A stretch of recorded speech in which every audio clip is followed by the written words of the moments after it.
মহানগরীর সংগ্রামী সভাপতি হেফাজতে ইসলামের সিনিয়র যুগ্ম মহাসচিব জননেতা মাওলানা জুনায়েদ আল হাবিব, উপস্থিত হেফাজতে ইসলাম বাংলাদেশের কেন্দ্রীয় মহানগরী নেতৃবৃন্দ, ঢাকা মহানগরের সর্বস্তর থেকে সমবেত হেফাজতে ইসলাম বাংলাদেশের নেতা কর্মী ও সর্বস্তরের তৌহিদি জনতা, আজকে অত্যন্ত ভারাক্রান্ত হৃদয়ে রক্তক্ষরণ নিয়ে আজ পবিত্র জুমার দিনে জাতীয় মসজিদ বাইতুল মুকাররমের উত্তর প্রাঙ্গণে আমরা সমবেত হয়েছি। বাংলাদেশের প্রান্ত থেকে শাহাদাত বরণকারী গাজ্জার সেই ফিলিস্তিনি মুসলমান ভাই বোন এবং আমার শিশু সন্তানদের প্রতি আমরা সমবেদনা জ্ঞাপন করছি এবং তাদের এই শাহাদাতের রক্তের বদলা নেওয়ার আমরা প্রতিশোধ গ্রহণ করবার শপথ গ্রহণ করছি। আমরা এই বাংলাদেশের রাজধানী ঢাকায় দাঁড়িয়ে এখান থেকে বিশ্ব মুসলমানদের সঙ্গে সংহতি প্রকাশ করে হেফাজতে ইসলামের পক্ষ থেকে আন্তর্জাতিক শক্তিগুলোর প্রতি বিশ্ব সম্প্রদায়ের প্রতি উদাত্ত আহ্বান জানাই। বিশেষ করে জাতিসংঘকে আমরা স্পষ্ট বার্তা দিতে চাই, আপনারা যদি এভাবে ফিলিস্তিনের নিরপরাধ নারী, শিশু, আবাল, বৃদ্ধ বনিতাদের হত্যাকাণ্ড এবং রক্ত প্রবাহ বন্ধ করতে না পারেন, এই যুদ্ধের দাবানল সারা পৃথিবীতে ছড়িয়ে পড়তে পারে। এর জন্য সম্পূর্ণ দায় জাতিসংঘকে বহন করতে হবে। আমরা অনতিবিলম্বে ইসরায়েলের বিরুদ্ধে আন্তর্জাতিক মহল, বিশেষ করে জাতিসংঘের পক্ষ থেকে স্পষ্ট নিষেধাজ্ঞা আরোপের জোর দাবি জানাই। আরব লীগ সহ ওআইসি সহ মুসলিম কমিউনিটিগুলোকে, মুসলমানদের আন্তর্জাতিক সংগঠনগুলোকে আমরা উদাত্ত আহ্বান জানাতে চাই, কুফরি সঙ্গে পরিণত, ইহুদি খ্রিস্টানদের এজেন্টে পরিণত জাতিসংঘের নির্লিপ্ত ভূমিকার প্রেক্ষিতে আপনারা বিশ্ব মুসলমানদের নেতৃত্বের দায়িত্ব কাঁধে তুলে নিন। সারা পৃথিবীর মুসলমানদেরকে প্রয়োজনে আপনারা ফিলিস্তিনকে মুক্ত করার জন্য ঐক্যবদ্ধ হওয়ার আহ্বান জানান। যদি তারাও সেটা করতে ব্যর্থ হয়, আমি শাহজালালের পুণ্যভূমি বাংলাদেশের মসজিদের নগর রাজধানী ঢাকার জাতীয় মসজিদের প্রাঙ্গণে দাঁড়িয়ে বাংলাদেশের সরকারকে বলতে চাই, ফিলিস্তিনকে রক্ষা করার জন্য গাজার মা বোন এবং শিশুদেরকে নারকীয় হত্যাকাণ্ডের হাত থেকে মুক্ত করার জন্য বাংলাদেশ থেকে মুজাহিদ সংগ্রহ করার ডাক দিন।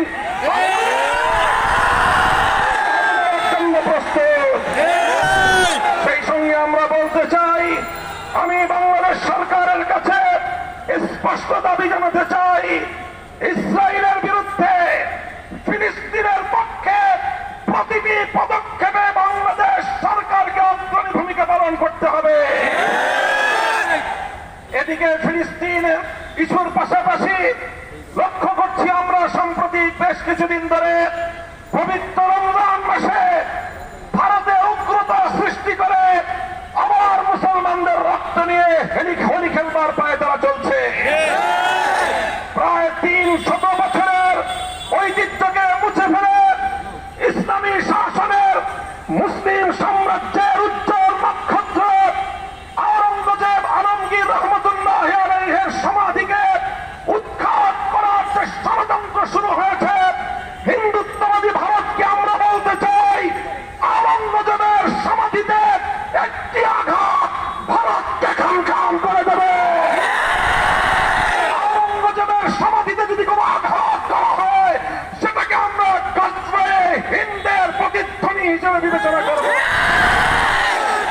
সংগ্রামী সাথী ও বন্ধুগণ, আমি বাংলাদেশ সরকারকে বলবো, আমি আমার সরকারকে স্পষ্ট বার্তা দিতে চাই, শুধুমাত্র নীরব দর্শকের ভূমিকা বাংলাদেশের মানুষ এদেশের সরকারের কাছ থেকে প্রত্যাশা করে না। আপনারা ভারতের প্রয়োজনে রাষ্ট্রদূতকে তলব করে যেভাবে আওরঙ্গজেবের সমাধিকে কেন্দ্র করে নতুন করে ভারত জুড়ে দাঙ্গা বাঁধাবার পায়তারা চলছে, এটাকে যেন বন্ধ করার চেষ্টা করা হয়, ভারত সরকার যেন কার্যকরী পদক্ষেপ নেয়। আর যদি সেটা ভারত করতে ব্যর্থ হয়, আমি বাংলাদেশ সরকারকে বলবো ভারতের বিরুদ্ধে আন্তর্জাতিক অঙ্গনে কূটনৈতিক পদক্ষেপ গ্রহণ করবার জন্য। আমরা স্পষ্ট ভাষায় বলতে চাই, ভারত এবং ইসরায়েল যৌথ প্রযোজনায় যেভাবে মুসলিম নিধন পরিচালনা করছে, মুসলমানদের রক্তে অঞ্জিত করছে বাংলাদেশ পৃথিবীর মানচিত্রকে, এই যৌথ শক্তিকে রুখতে গিয়ে, এই যৌথ শক্তিকে রোধ করার জন্য গোটা বিশ্ব মুসলমানদেরকে বরং তার চেয়ে বড় বিশ্বের মানবতাবাদী সকল শক্তিগুলোকে ঐক্যবদ্ধ করে প্রতিরোধ করে তোলার জন্য বাংলাদেশ সরকারকে আমি উদ্যোগী ভূমিকা পালন করার আহ্বান জানাই। আপনারা আন্তর্জাতিক বিশ্বকে আহ্বান করেন, উদ্যোগ গ্রহণ করুন। বাংলাদেশ আর শুধুমাত্র আন্তর্জাতিক অঙ্গনে নীরব দর্শকের ভূমিকা পালন করতে চায় না। প্রফেসর ডক্টর ইউনূস সাহেব বাংলাদেশের অন্তর্বর্তীকালীন সরকারের প্রধান উপদেষ্টা, একজন আন্তর্জাতিক ব্যক্তিত্ব। আন্তর্জাতিক অঙ্গনে ফিলিস্তিন এবং ভারতের মুসলমানদেরকে রক্ষা করার জন্য অগ্রণী ভূমিকা পালন করুন। আন্তর্জাতিক অঙ্গনে আপনার এবং বাংলাদেশের ভাবমূর্তি আরো নতুন উচ্চতায় উন্নীত হবে ইনশাআল্লাহ। সেই সঙ্গে আমরা ব্যর্থহীন ভাষায় বাংলাদেশ সরকারকে ঘোষণা করে শুনিয়ে দিতে চাই, জনতার পক্ষ থেকে ইসরায়েলের প্রতি বাংলাদেশের চলে আসা কঠোর মনোভাবে কোন ধরনের রদ বদল বাংলার তৌহিদি জনতা বরদাস্ত করবে না। বিগত ফ্যাসিবাদী ভারতীয় দালাল সরকার, ভিনদেশী চক্র, ভিনদেশী এজেন্ট হাসিনা সরকার বাংলাদেশে অব্যাহতভাবে চলে আসা, বাংলাদেশের পাসপোর্ট থেকে এক্সেপ্ট ইসরায়েলের যে সিন মোহর ছিল, বাংলাদেশ ইসরায়েলকে স্বীকৃতি দেয় নাই। আর যে জাতীয় পাসপোর্টে, ন্যাশনাল পাসপোর্টে তার যে স্মৃতিচিহ্ন ছিল, শেখ হাসিনা ভারতের নির্দেশে সেই চিহ্নটুকু মুছে ফেলে ইসরায়েলের প্রতি নতজানু এবং নমনীয় নীতি গ্রহণ করা শুরু করেছে। আমরা তার তীব্র নিন্দা জানাই। বর্তমান সরকারকে আবার জাতীয় পাসপোর্টের মধ্যে এক্সেপ্ট ইসরায়েল লেখাকে আবার পুনর্বহাল করবার জোর দাবি জানাই। ইসরায়েলের প্রতি জিরো টলারেন্স নীতিতে সারা পৃথিবীর শান্তিকামী মানুষকে আসবার উদাত্ত আহ্বান জানাই। সংগ্রামী সাথী ও বন্ধুগণ, সর্বশেষ আমার এই বাংলার এই আপামর জনতার প্রাণের দাবিগুলোকে নিয়ে সংক্ষিপ্ত যে কথা বলতে চাই, সেটা হলো বিগত দিনগুলোতে ফিলিস্তিন এবং ভারতের সঙ্গে পাল্লা দিয়ে বাংলাদেশি লেডি ফেরাউন যেভাবে এদেশের শান্তিপ্রিয় মানুষের উপর হত্যাযজ্ঞ এবং গণহত্যা পরিচালনা করেছে। পিলখানা ট্র্যাজেডিতে ৫৭ জন সেনা কর্মকর্তা, সাপ্লায় শাহাদাত বরণকারী নবী প্রেমিক শতাধিক তাওহীদি জনতা ২০২১ সালে মোদী বিরোধী আন্দোলনে হাটহাজারী থেকে ব্রাহ্মণবাড়িয়া পর্যন্ত প্রায় ২৫ জন হেফাজতের নেতাকর্মী, সর্বশেষ ২০২৪ সালের জুলাই আগস্ট বিপ্লবে শাহাদাত বরণকারী ২ সহস্রাধিক ছাত্র জনতার রক্তের বিচার না হওয়া পর্যন্ত বাংলাদেশের রাজনীতিতে আওয়ামী লীগ এবং হাসিনার নাম নিশানা এদেশের মানুষ বরদাস্ত করবে না। শান্তিপ্রিয় দেশের রাজনীতিতে আগুন ঢালবার জন্য আমি বারণ করব, খবরদারে আগুন নিয়ে খেলবেন না। এদেশের প্রতিটি শান্তিকামী মানুষের হৃদয়ে ক্ষোভের আগুন তুষের মতো জ্বলছে। সারা দুনিয়ার মানুষ প্রেডিকশন করেছিল খুনি হাসিনার যেদিনই পতন হবে সেদিন লক্ষ লক্ষ আওয়ামী জালেমদের লাশ বাংলার মাটিতে পড়বে। এটাই ছিল সকল মিডিয়া এবং দেশি আন্তর্জাতিক পর্যবেক্ষকদের পূর্ব ধারণা। কিন্তু বাংলাদেশের শান্তিপ্রিয় বিপ্লবীরা সকল আশঙ্কা, সকল সেই পূর্ব ধারণাকে মিথ্যা প্রমাণ করে দিয়ে আওয়ামী লীগের কোন অত্যাচারীর গায়ে, কোন খুনির গায়ে বিচার বহির্ভূত হস্তক্ষেপ করা হয় নাই। তারা এখন সেই সুযোগ পেয়ে আবার এই বাংলার মাটিতে শহীদের রক্তের দাগ মুছে দেওয়ার পূর্বেই রাজনীতি করবার দিবাস্বপ্ন দেখছে।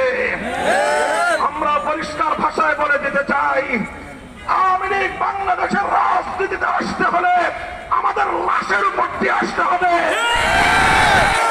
রক্ত দেব, জীবন দেব, খুনি বাংলাদেশ বিরোধী শেখ হাসিনা এবং তার ব্যাকস্পেন্সারদেরকে বাংলার রাজনীতিতে পুনর্বাসন করবার যে কোনো পদক্ষেপকে আমরা রুখে দেবো ইনশাআল্লাহ। আমরা অনতিবিলম্বে শেখ হাসিনা সহ তার সকল খুনি মন্ত্রী পরিষদের সদস্য এবং প্রশাসনের শীর্ষ কর্মকর্তাদেরকে সহ সকল খুনিদেরকে বিচারের আওতায় এনে অনতিবিলম্বে তা কার্যকর করবার দাবি জানাচ্ছি। বাংলাদেশ শান্ত থাকুক, বাংলাদেশের মানুষ নিরাপদ থাকুক, আর কোন প্রতিহিংসার রাজনীতি বাংলাদেশে যেন পুনর্বাসিত না হয় সে উদাত্ত আহ্বান দেশবাসীর প্রতি সকল রাজনৈতিক এবং সকল পক্ষীয় শক্তিগুলোকে সেজন্য আমি ঐক্যবদ্ধ থাকার উদাত্ত আহ্বান জানাচ্ছি। সংগ্রামী সাথী ও বন্ধুগণ, সংগ্রামী সাথী ও বন্ধুগণ, ফিলিস্তিন ইস্যুতে আবারও বলছি, এক্সেপ্ট ইসরায়েল বাংলাদেশের পাসপোর্টে পুনর্বহাল করতে হবে। শহীদ আওরঙ্গজেব আলমগীর রহমতুল্লাহ আলাইহির সমাধিতে কোন ধরনের হস্তক্ষেপ বিশ্ব মুসলমান, বাংলার মুসলমান বরদাস্ত করবে না। প্রয়োজনে বাবরি মসজিদ শাহাদাতের পরে সেভাবে যেভাবে সাইকুল হাদিসের ডাকে লং মার্চ হয়েছিল, প্রয়োজনে আওরঙ্গাবাদের দিকে বাংলার মুসলমানরা লং মার্চ করতে বাধ্য হবে। বিশ্ব মুসলমান শান্তিতে থাকুক, সারা পৃথিবীর শান্তিকামী সকল মানুষ যার যার নিরাপত্তা নিয়ে নিজ নিজ জায়গায় অবস্থান করুক। এই সুযোগে আমার শান্তিপ্রিয় বাংলাদেশে কোন বিশৃঙ্খলা সৃষ্টির অপপ্রয়াসকে প্রশ্রয় দেওয়া যাবে না। হেফাজতে ইসলাম বাংলাদেশ প্রতিটি ক্রান্তিকালে যেভাবে ঐতিহাসিক ভূমিকা পালন করেছে, আজও যদি কেউ বাংলাদেশকে অস্থিতিশীল করবার চেষ্টা করে, বাংলাদেশকে অস্থিতিশীল করবার যে কোনো প্রচেষ্টার বিরুদ্ধে হেফাজতে ইসলাম রণহুঙ্কারে মাঠে নেমে আসবে ইনশাআল্লাহ। আমরা শান্তি প্রিয় প্রতিবাদ কর্মসূচি পালন করলাম। আমাদের সভাপতি সাহেব যে ঘোষণা দিয়েছেন, হেফাজতের এই আজকের প্রতিবাদ কর্মসূচিতে অংশগ্রহণকারী সকল তাওহীদি জনতাকে আমি উদাত্ত আহ্বান জানাচ্ছি, আজকের কর্মসূচি আমাদের এখানেই সমাপ্ত ঘোষণা হবে। আপনারা কোন প্রকার এর পরবর্তীতে কোন কর্মসূচিকে দীর্ঘায়িত করবার চেষ্টা করবেন না। যদি কেউ করেন, যদি কেউ এখান থেকে কোনো মিছিল করবার চেষ্টা করেন, তার দায়িত্ব সম্পূর্ণ তাকেই বহন করতে হবে। হেফাজতে ইসলাম কেন্দ্র, ঢাকা মহানগর এবং কোন জন কমিটির দায়িত্বশীল আপনারা সে দায়িত্ব বহন করবেন না। যে কোনো ষড়যন্ত্র বিশৃঙ্খলার বিরুদ্ধে আমাদেরকে সর্বোচ্চ সতর্ক থাকতে হবে ইনশাআল্লাহ। প্রস্তুত থাকবেন তো ইনশাআল্লাহ?